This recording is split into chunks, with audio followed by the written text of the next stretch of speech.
Profiter de la Coupe du monde de football pour réaliser un projet original et ambitieux. Éditer un magazine de 28 pages entièrement consacré à cet événement. C'est que les gamins, si vous voulez, quels qu'ils soient, sont passionnés par un événement comme la Coupe du monde, par le football, que ce soit des filles ou des garçons. Et donc s'approprier, nous, les valeurs qu'on va pouvoir leur transmettre à travers le football.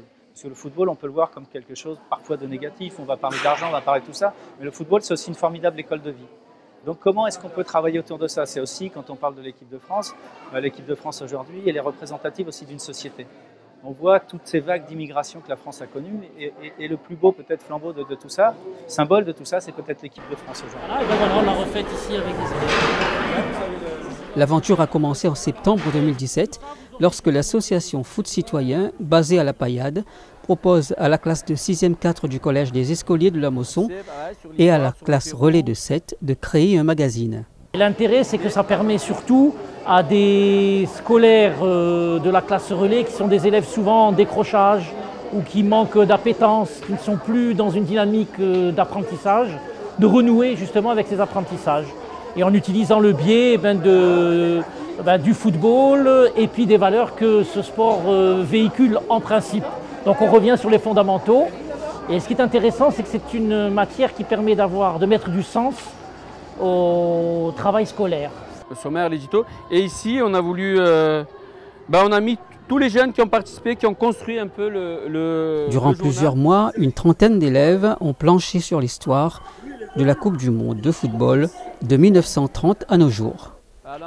Ils se sont intéressés aux 32 pays représentant la compétition 2018. On faisait des exposés en groupe et après un jour on a fait des photos. J'ai écrit des questions pour les footballeurs et tout ça. La réalisation de ce magazine a aussi réconcilié ces collégiens avec la géographie, l'histoire et la rédaction.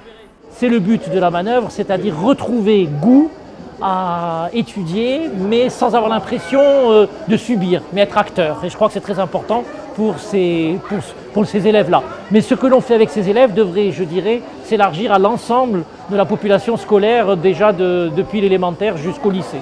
Pour leur éducation et leur épanouissement, on a fait un bond énorme. En discutant avec les professeurs, on a vu que vraiment, ceux qui les intéressaient et ceux qui mettaient eux en place, qui construisaient eux-mêmes, ils sont plus enclins à enregistrer et que ça leur sert pour leur futur. Petites anecdotes avec lesquelles on a travaillé, les rois du monde, les meilleurs joueurs, les statistiques, voilà.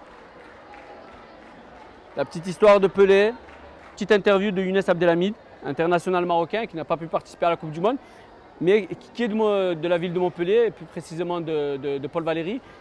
Les apprentis journalistes se sont également photographiés. 11 clichés sous forme de clin d'œil aux footballeurs professionnels. Coup de boule de Zidane, le roi Pelé en pleine jubilation.